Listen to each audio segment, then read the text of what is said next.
Brocato. Thank you for giving me the opportunity to speak. My name is Linda Brocato. I am from Chicago, and I don't have any kind of financial that would impair anything with this committee. I'm a victim of mercury poisoning. As of 2007, will be 30 years that I have been suffering from mercury poisoning. I originally had my amalgam fillings placed in my mouth at 7 or 8 years old. Symptoms of mercury poisoning started about 1977 when I was about 27 years old. I used to have pounding and throbbing migraine headaches, leading to light sensitivity and also temporary dizziness, uncoordinated movements, numbness and tingling of the legs and the hands and the feet, weakness of one leg and then the other. I also had loss of balance. My legs felt very like they had lead in them, where I just couldn't move them. Very, very difficult. 1980, I was diagnosed as having a demyelinating disease and optic neuritis. In 1981, I was diagnosed as having multiple sclerosis, commonly known as MS. Between 1987 and 1990, I had 3 hospitalizations.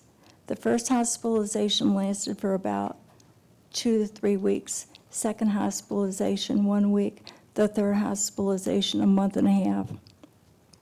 I had 8 different kinds of medications, including chemotherapy of Cytoxan and Imuran, and also the controversial treatment of plasmapheresis. Nothing helped, absolutely nothing. I might have had a temporary relief of my exacerbations, but then they continued, and this continued for a very, very long period of time. My medications included ACTH, prednisone, Indrol, gonadotropin, Imuran, Cytoxan, and also plasmapheresis. When I got out of my third hospitalization, when I was released, I was unable to take care of myself. I required 24-hour care, 7 days a week. I required a Hoyer lift, a hospital bed. I required ramps, all different kinds of paraphernalia needed for helping me get around the house. And it was a very, very difficult period of time. And then one day I heard about the amalgam fillings, and I thought, you know what, if I'm gonna die, this is my last chance. And I had my 16 amalgam fillings taken out. It took a long time, it took about 3 months. And when I had my last filling removed, my slurred speech started to disappear because I had slurred speech for a while. And I was bedridden for 10 years. After the 10 years of being bedridden, I also had to have live-in help 24 hours a day for 7 days a week. And all this dissipated after the 10 years. So in the year 2000, as of September 10th of 2000, I have been on my own. The important thing here is some of the tests that I've had. I've had the mercury vapor test, which revealed a very high concentration of mercury. And the dentist told me he didn't know what this was going to do for me, but he suggested that I did have it removed. The other thing being is that I had a neurometric brain mapping, EEG, and EP report. The summary of that report was, as a result, there is evidence which supports both a degenerative disease and toxicity. I also had another test which was regarding the amalgams that were in my mouth, and this is from Clifford Research Foundation, and it said the fillings may not be suitable or may require concurrent body burden reduction and risk management. Well, after I had the fillings removed, I have not had another symptom of MS for 17 years. I have not seen a neurologist for MS or had any other kind of MS medication for 16 years. I am by myself. I am able to do my own grocery shopping, my own cooking, somewhat my own cleaning. And I take a bus wherever I go. But the unfortunate part is I'm still in this wheelchair, and I'll probably have to be here for the rest of my life. And my dentist never told me there was mercury in the silver fillings, never.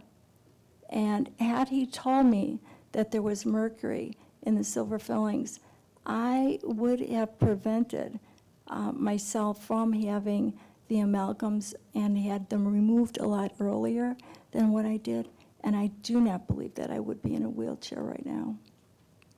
It's a very, very difficult thing every single day, not knowing what's going to happen. I still fall because I don't have the balance that I should.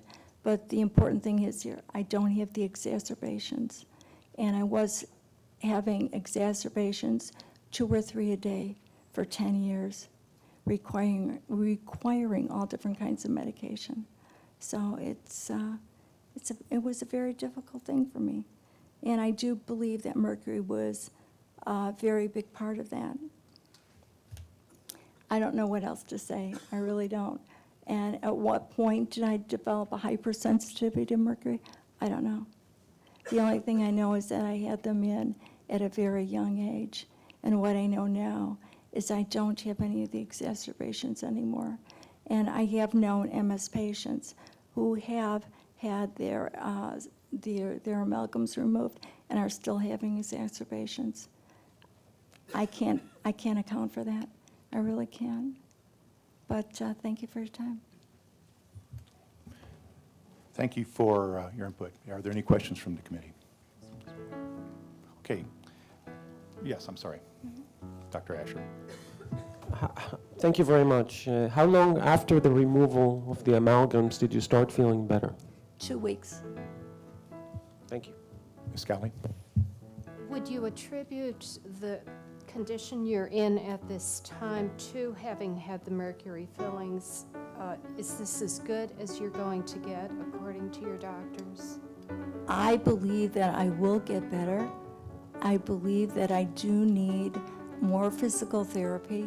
I do need a person to take the time with me, because I was at the point back in 1993 where I was going for physical therapy, and I was able to get up on the parallel bars myself and be able to move through the hips, and I wasn't able to complete that because the physical therapist had moved out of state.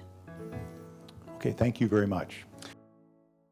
In 2006, the FDA Joint Panel concluded by a vote of 13-7 that the FDA draft white paper does not objectively or clearly present the current state of knowledge about mercury exposure and the health effects of amalgam. The conclusion that amalgam is safe is not reasonable given the amount and quality of information available at that time. On July 28, 2009, in defiance of their own experts and in the face of overwhelming evidence of harm, the FDA dentists decreed mercury safe for everyone.